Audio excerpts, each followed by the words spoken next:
Hi friends, welcome back to my channel. ഇന്ന് ഞാൻ ഇവിടെ ചിക്കൻ കൊണ്ടുള്ള ഒരു റെസിപ്പിയാണ് ചെയ്യാനായിട്ട് പോകുന്നത്.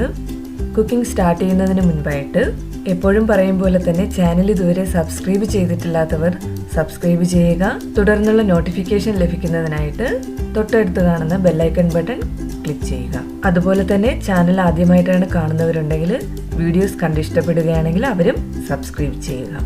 ഇനി നമുക്ക് കുക്കിങ്ങിന് ആവശ്യമായിട്ടുള്ള ഇൻഗ്രീഡിയൻസ് എന്തൊക്കെയാണെന്ന് നോക്കാം.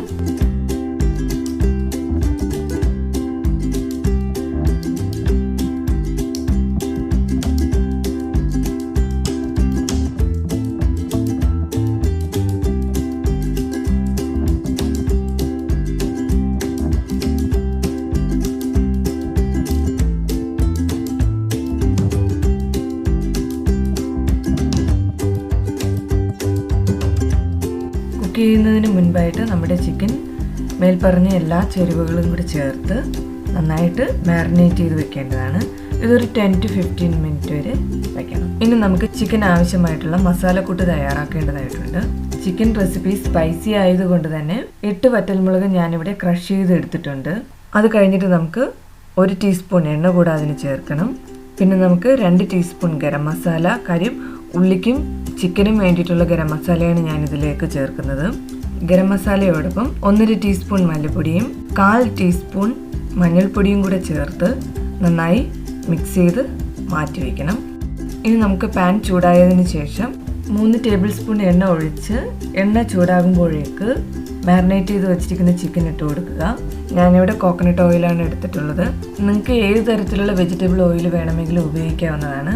കോക്കനട്ട് ഓയിൽ ആകുമ്പോൾ ചിക്കന് പ്രത്യേക ഒരു മണവും നല്ല രുചിയും കൂടുതലായിരിക്കും. ചിലർക്ക് ഇതിൻ്റെ മണം ഇഷ്ടമില്ലായിരിക്കും. അങ്ങനെയുള്ളവർക്ക് നിങ്ങൾക്ക് ഇഷ്ടമുള്ള വെജിറ്റബിൾ ഓയിൽ ഏതെങ്കിലും ഉപയോഗിച്ചാൽ മതിയാകും.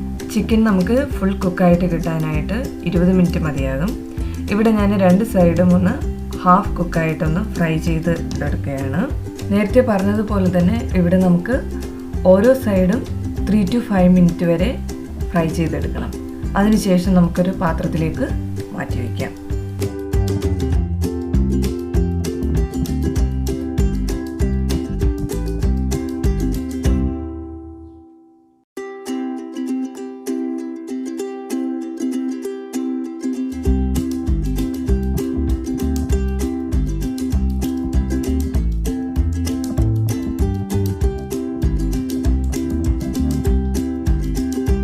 ഇനി നമുക്ക് അതേ എണ്ണയിൽ തന്നെ 1/2 ടീസ്പൂൺ വീതം ക്രഷ്ഡ് ജിഞ്ചർ ഗാർലിക്ക് ചേർത്ത് കൊടുക്കാം. ജിഞ്ചറിൻ്റെയും ഗാർലിക്കിൻ്റെയും പച്ച മണം ഒന്ന് മാറിയതിന് ശേഷം ചോപ്പ് ചെയ്ത് വെച്ചിരിക്കുന്ന 1 കപ്പ് സവോള ഇട്ട് കൊടുക്കാം. സവോള പെട്ടെന്ന് വാടി കിട്ടുന്നതിന് വേണ്ടിയിട്ട് 1/4 ടീസ്പൂൺ ഉപ്പ് കൂടെ ചേർത്ത് കൊടുക്കാം. അതോടൊപ്പം തന്നെ നമുക്ക് 1/2 കപ്പ് തക്കാളിയും കൂടെ ചേർത്ത് നന്നായി വഴറ്റുക. ഉള്ളിയും തക്കാളിയും നന്നായി വാടി അതിൻ്റെ മുകളിലേക്ക് എണ്ണ തെളിഞ്ഞു വരും. അപ്പോഴേക്ക് നേരത്തെ തയ്യാറാക്കി വെച്ചിരിക്കുന്ന ചില്ലി ഫ്ലേക്സ് മസാലക്കൂട്ട് ചേർത്ത് കൊടുക്കുക. ശേഷം മസാലയുടെ പച്ച മണം മാറുന്നതിന് വേണ്ടിയിട്ട് 1-2 മിനിറ്റോളം വരട്ടിയെടുക്കണം. ഇങ്ങനെ ചെയ്യുമ്പോൾ മസാലയുടെ പച്ച മണം മാറിയിട്ട് ഉള്ളിയിലും ടൊമാറ്റോയിലും നന്നായി പിടിക്കുകയും അതിൻ്റെ ക്വാണ്ടിറ്റി ഒന്ന് കൂടുകയും ചെയ്യും. അതിന് വേണ്ടിയിട്ടാണ് ഇങ്ങനെ ചെയ്യുന്നത്. ഗ്രേവി നല്ല ഡ്രൈ ആയി വന്നിട്ടുണ്ട്. ഹാഫ് ഫ്രൈ ആക്കി വെച്ചിരിക്കുന്ന ചിക്കൻ പീസസ് അതിലേക്ക് ഇട്ട് മിക്സ് ചെയ്ത് കൊടുക്കുക. അതിനുശേഷം 1 to 2 ടേബിൾ സ്പൂൺ വെള്ളം കൂടെ ചേർത്ത് ലിഡ് അടച്ച് വെച്ച് മീഡിയം ലോ ഫ്ലെയിമിൽ വെച്ച് 10 to 15 മിനിറ്റ് വരെ കുക്ക് ചെയ്യേണ്ടതാണ്. ചിക്കൻ പാത്രത്തിൽ പറ്റി പിടിക്കാതിരിക്കുന്നതിന് വേണ്ടിയിട്ട് ഇടയ്ക്കൊന്ന് മിക്സ് ചെയ്ത് കൊടുക്കണം. ഇനി നമുക്ക് ചിക്കൻ തുറന്ന് നോക്കാം. നല്ല മണം വരുന്നതോടൊപ്പം തന്നെ നമ്മുടെ മസാലയെല്ലാം ചിക്കനിൽ നന്നായി പിടിച്ചിട്ടുണ്ട്. ചിക്കൻ നന്നായിട്ട് വെന്തിട്ടുണ്ട് എന്ന് മനസ്സിലാക്കാനായിട്ട് നമുക്ക് പാത്രത്തിൻ്റെ സൈഡിലോട്ട് നോക്കുമ്പോഴറിയാം എണ്ണ തെളിഞ്ഞ് വന്നിരിക്കുന്നു. അപ്പോൾ ഇതിനർത്ഥം എന്ന് പറയുന്നത് നമ്മുടെ ചിക്കൻ റെസിപ്പി റെഡിയായി എന്നാണ് ഇതിനർത്ഥം.